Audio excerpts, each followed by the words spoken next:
অন্তঃস্থল থেকে সালাম এবং অভিনন্দন জানাই এবং সবাইকে বেশি বেশি লাইক এবং শেয়ার করার জন্য অনুরোধ রইল। আমি আজকে যে ভিডিওটি নিয়ে আসলাম আপনাদের সামনে তা হলো কাঠে অনেক সময় দেখা যায় যে আপনাদের বাসাবাড়িতে খুব সহজেই কাঠ নষ্ট করে ফেলে পোকামাকড়ে। তো আমার ছোট্ট একটা পরামর্শ, তাই সেটাই বলছি। স্প্রে দেওয়ার জন্য প্রথমে আপনাকে একটা বোতল 2 লিটারের বোতল সংগ্রহ করতে হবে। এরপরে বাজার থেকে আপনার যে কোনো কীটনাশক প্রতিষ্ঠান থেকে ক্লোরিপাইরিফস গ্রুপের একটা যে কোনো প্রতিষ্ঠানের একটা ওষুধ আনতে হবে। তবে ওষুধটা অবশ্যই কাঁচের বোতল সমৃদ্ধ হলে ভালো হয়। মানে কাঁচের বোতলে যে ওষুধটা আছে, বিশেষ করে ক্লোরিপাইরিফস কাঁচের ভিতরে খুব ওষুধটার ক্রিয়াটা খুব ভালো থাকে এবং এই ক্লোরিপাইরিফসের কাজ হলো আগা ডোগা ছিদ্রকারী কীটপতঙ্গকে ধ্বংস করা হয়। ঘুন পোকা বা অন্যান্য যে সমস্ত পোকা আছে, ক্লোরিপাইরিফস খুব একটা বেটার ওষুধ। তাই অবশ্যই ক্লোরিপাইরিফস আপনারা ব্যবহার করতে পারেন নিঃসন্দেহে।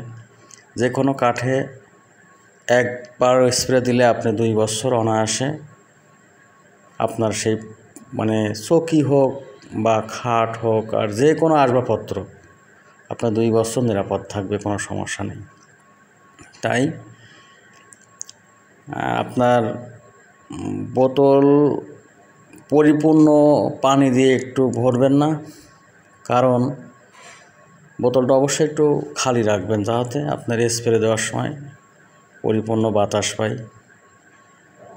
তাই ভিডিওতে আপনি দেখতে পাচ্ছেন যে স্প্রে দেওয়া হচ্ছে কাঠে। অবশ্যই মাস্ক ব্যবহার করবেন, আর যদি বাসায় কোনো হ্যান্ড গ্লাভস থাকে অবশ্যই হ্যান্ড গ্লাভস ব্যবহার করতে পারেন। তো আশা করি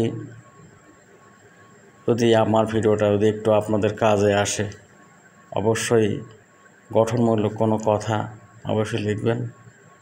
সবাইকে আমার অন্তরস্থল থেকে আবার বলছি, সবাইকে আমার অন্তর থেকে সালাম এবং মোবারকবাদ জানাই।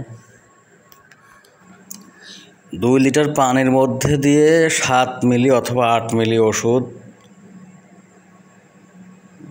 প্রবেশ করাবেন এবং বোতলটা ভালো করে ঝাঁকিয়ে নেবেন।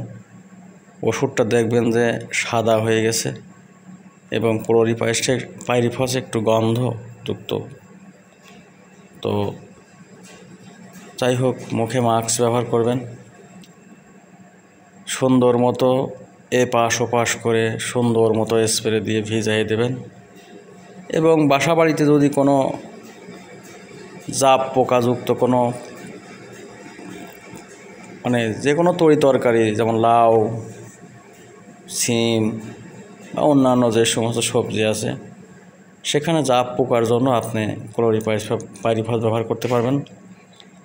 এবং কলা, যদি হয়তো কোনো কলাতে আপনার দেখা যাচ্ছে মশার সমস্যা করতেছে, সেখানেও ক্লোরিপাইরিফস আপনি ব্যবহার করতে পারবেন এই ওষুধটা দিয়ে। অবশ্যই বাচ্চা বা ছোটো যারা আছে বাসায়, তাদের থেকে অবশ্যই দূরে রাখবেন।